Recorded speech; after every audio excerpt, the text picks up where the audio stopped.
তারা জি I love you. Tamim ইকবালের হঠাৎ অবসর থেকে আমরা একটাই শিক্ষা পাই, প্রয়োজন শেষ হলে মানুষ ছুঁড়ে ফেলে দেয়। তারা এটা মনে রাখে না সে অতীতে আমাদের জন্য কি করছিল।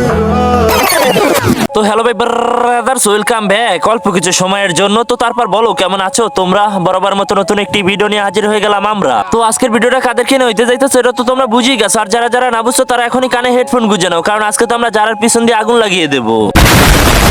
তো গাইস, কিছু মাস ধরে রোস্টেড গেমিং এমনকি যারা গেমিং এর ভিতরে একটা ব্রেকআপের নাটক দেখি, বাট ওই নাটকটা দেখার পর আমার বিশ্বাস হয় না, কারণ এর আগে ওরা অনেক নাটক করেছিল।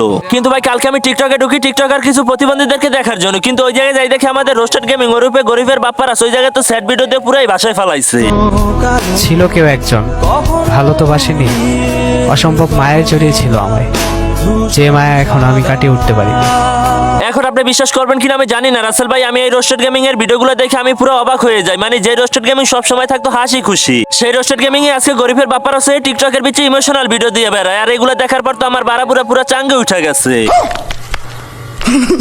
তো আমি কিন্তু ওদের ব্রেকআপের বিষয়টা অনেক আগে থেকেই জানতাম, তখন কিন্তু আমি ভিডিও বানাইতাম, কিন্তু তখন আমি ভিডিও বানাই নাই কারণ ওরা এর আগে অনেক নাটক করছিল, তার জন্য আমি ভিডিও বানাই নাই। কিন্তু বিশ্বাস করেন রাসেল ভাই, আজকে আমি এই যারা মাগের পিছন দিয়ে গরম লোহার শিখ ভরে দেবো, কারণ এই মাদার চোটা যে কি পরিমাণ খারাপ একে নিয়ে যদি রিসার্চ না করতাম তাহলে তো আমি বুঝতেই পারতাম না। আমি দেখা করতে যাও, তোমার না করছি আমি না করছি নাকি আমি? ওকে তাহলে যে আচ্ছা ঠিক আছে, আর রিলেশন এখানে শেষ, ঠিক আছে?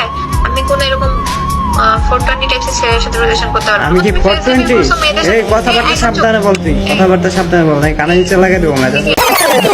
তো গাইস, এই যে আমাদের যারা কাঙ্ক্ষিত মাগি বলে রোস্টার গেমিং নাকি 420, আর মাদার চোদের বাচ্চা আজকে যদি রোস্টার গেমিং না থাকতো তাহলে তো তোরে বাংলাদেশের ভালো চিনতো না। তুই কি জানোস মাগি, তোর এই পর্যন্ত আসার পিছনে রোস্টার গেমিং এর কত অবদান? রোস্টার গেমিং যদি না থাকতো তাহলে তো তুই ফোন ভিডিও করলো এই পর্যন্ত আসতে পারতি না।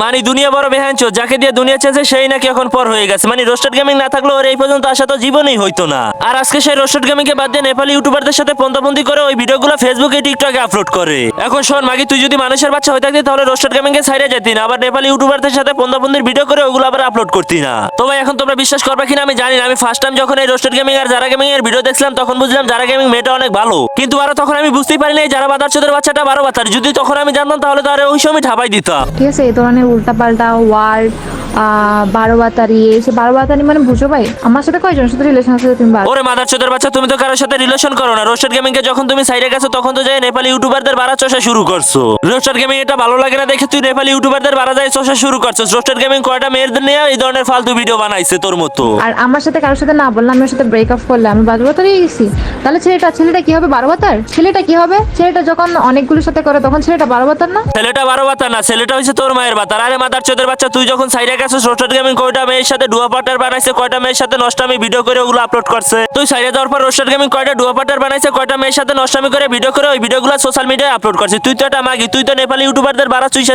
ওই ধরনের ভিডিওগুলো আপলোড করো। अबे साले जो माफ करना मैं দেখ আমরা হলাম রোস্টার, আমরা লজিক ছাড়া কোনো কথা বলি না, কিন্তু তুই তো একটা 12 বাতারি মেয়ে, যারটা ভালো লাগে তারটাই চাটা শুরু করছ। আমরা সত্যিটা যেটা ওটাই আমরা বলি। আর সব থেকে বড় কথা, তোমরা যে বলো 20 আমি যে রোস্টেড গেমিং এর সাথে ছিলাম তখন কি আমার কোনো ইউটিউব চ্যানেল ছিল? আমার তো কোনো ইউটিউব চ্যানেল ছিল না। ওর 5-6 লাখ হয়ে যাওয়ার পরে ওই আমাকে ইউটিউব চ্যানেল করে দিয়েছে। যখন মানুষ বলতেছে ও আমাকে ইউজ করে উপর উঠতেছে, তখন যে আমাকে চ্যানেল করে দিয়েছে। আর আমার চ্যানেলে যেতটুকু ক্রেডিট ওকে দেওয়া দরকার অতটুকু ক্রেডিট ওকে দেওয়া হয়েছে। ইভেন আমাকে পাবলিক এখন এটাও বলতেছে যে ওর সাথে তো ব্রেকআপ হয়ে গেছে, ওর ভিডিও দিয়ে কেন তুমি ভিউজ কামাচ্ছ?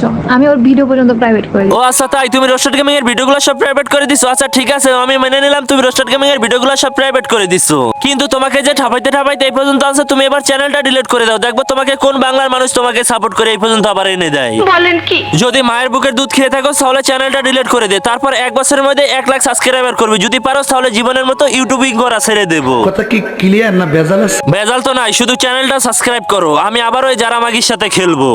মুরব্বি তো আজকের মতো এই পর্যন্তই, দেখা হবে পরবর্তী কোনো ভিডিওতে। তো সেই পর্যন্ত সবাই সুস্থ থাকো, ভালো থাকো, আল্লাহ হাফেজ। দোয়া করি তোমাদের সকলের জন্য।